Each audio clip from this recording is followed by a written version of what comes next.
Pasar murah yang digelar pemerintah Kota Banda Aceh bersama Dinas Perdagangan Aceh dan Bulog Divisi Regional Aceh resmi dimulai, dan pasar murah ini dibuka oleh Wali Kota Banda Aceh Aminullah Usman di halaman kantor Camat Meraksa, Ulelu. Di pasar murah ini, warga bisa mendapatkan sejumlah kebutuhan pokok lebih murah dibandingkan harga di pasar. Kebutuhan pokok yang dijual di pasar murah ini diantaranya beras premium, tepung terigu, gula, telur, dan minyak goreng. Sedangkan seluruh kebutuhan pokok tersebut seluruhnya disediakan oleh Bulog Divisi Aceh.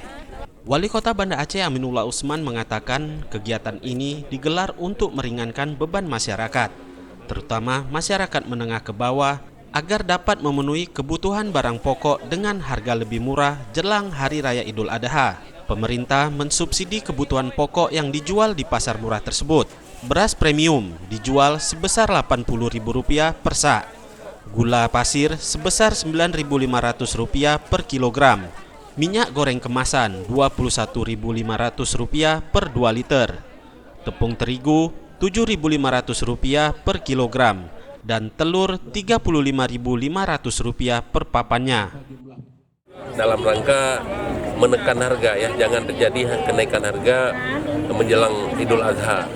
Di samping membantu masyarakat, meringankan beban masyarakat. Kemudian juga kita ingin dengan adanya pelaksanaan pasar murah ini, inflasi bisa terkendali dengan baik di Kota Banda Aceh. Karena kalau inflasi ini terjadi kenaikan, nanti sama saja harga sekarang 1.000, besok beli 1.500, akhirnya juga nggak murah, ya. Nah, jadi kita harapkan dengan acara seperti ini akan harga menjadi stabil di kota kita ini.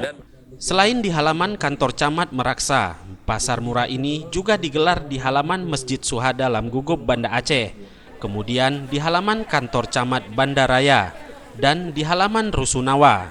Turut hadir pada kegiatan ini Kepala BI Perwakilan Aceh Zainal Arifin Lubis, Kepala Bulog Divisi Aceh Sabarudin Amirullah, Kepala Disperindak Aceh Muhammad Raudi, dan sejumlah pejabat jajaran Dinas Koperasi, UKM, dan Perindak Kota Banda Aceh. Tim Liputan Aceh TV.